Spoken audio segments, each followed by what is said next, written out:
everybody. Sorry I haven't been around much for a while. I've tried making some videos, doing some other things. It's one of those things, got caught up in priorities. It just happens. So that's what I thought would make a good topic for right now. Some of the other things I want to talk about, overcome by events, and just run out of time. So I'm going to talk a little bit about, I'm almost going to talk a little bit in riddles today.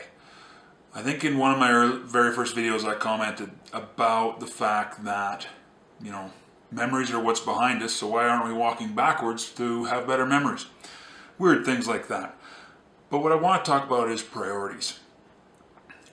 Just like the country song by Tim McGraw, some of the things you have to do are about making decisions.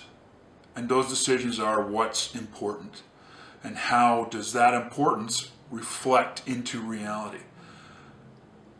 Where this comes into play is when you realize that establishing priorities always happens. You are always making a choice and a decision to put one thing more important than another. I've discovered cancer has made me rethink and realign those priorities. I'd like to say that I'm not worried about finances. I do, because they're what kind of pays for me to not worry about some of the other stuff. But some of the things Sherry and I do is we are very careful how we collect air miles. That little blue card you have, well, we've discovered that there's levels above gold, and we collect almost 1,000 miles a month.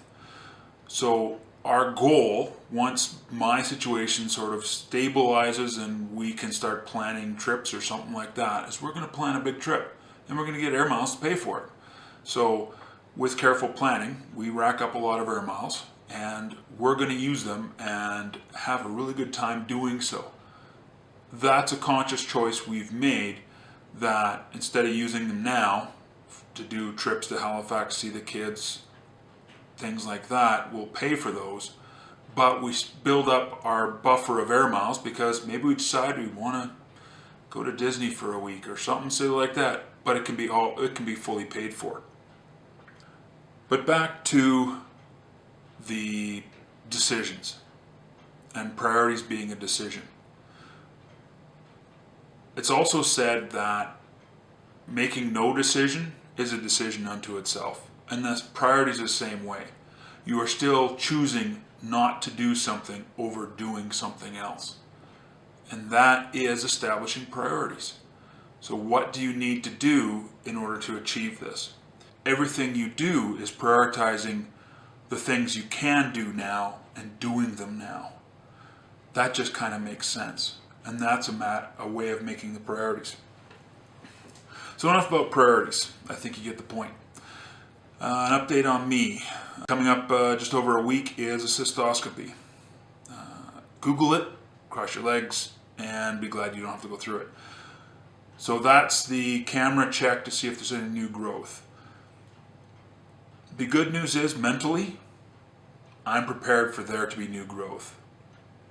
If he says there's new growth, it'll suck, but I'm ready for that statement.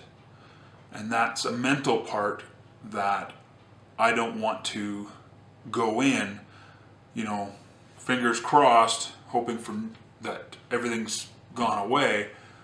I'm going in prepared for there to be new growth and then coming up with a plan of how it's going to be dealt with.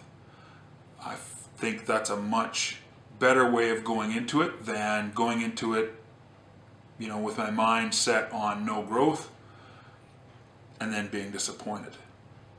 And I think that's a priority of the way I want to think about it. I'm just not sure mentally if I'm ready to go in expecting there to be nothing.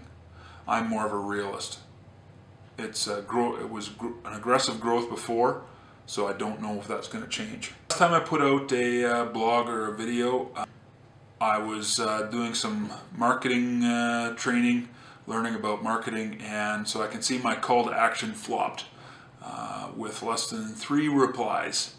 So I'll figure out a new way to work on something like that to build interaction and engagement. So that's kind of the fun part. The other thing I've been playing with as I've been trying to figure this out is how the different thumbnails, depending on if I put a link on Facebook, things like that, I'm just learning to hang out with them. I've started attending a bladder cancer support group here in Edmonton. Took me 8 months to find them. Realized I meet once a month. The funny thing is when you actually think about it, I guess it makes sense. The fact that the median age of diagnosis of my cancer is 30 years older than I am. So how many 70-year-olds really hang out on Facebook or Twitter? So when I was talking to them at the first meeting I went to, I've offered to set up a Edmonton support group page, because that way we can help market to social media the fundraising walk they do in September. I thought it kind of funny when at first I was looking at social media, then when I went to the meeting and talked to a couple people who didn't even have Facebook accounts or Twitter accounts or really knew much about social media, so I might be their social media guy. But the best support group that I think I can safely say is other patients, when you actually start talking to other patients. I spent a lot of time with Colin lately, and I have to say, being able to talk with another cancer patient about thoughts, ideas, things like that, and just general interpretations. We talk about something a doctor said. What do we think that means? Why do we think he said that? And then also looking at why people act a certain way. And we can make sense of it all, and I think actually being able to talk to other cancer patients is a good thing, and that's probably why I'm going to keep pushing the support group idea. Other than that, not much else is new. I'll probably put an update on after the cystoscopy when I feel up to it, and hopefully I'll do a little bit better at prioritizing getting some stuff up onto the page.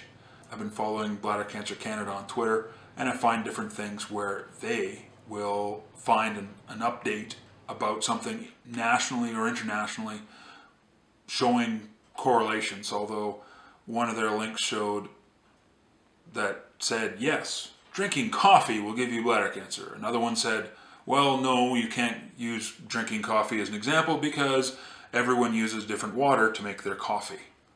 So for every story online, there's another story online that says that story was crap.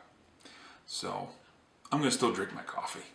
So if anyone has any ideas, things they want to know, feel free to pop a question in. I don't mind. Looking for things to talk about without saying and ah a lot. So.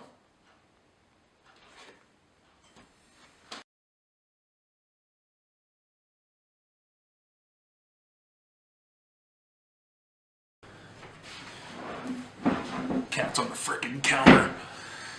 Oh, jeez, where was I?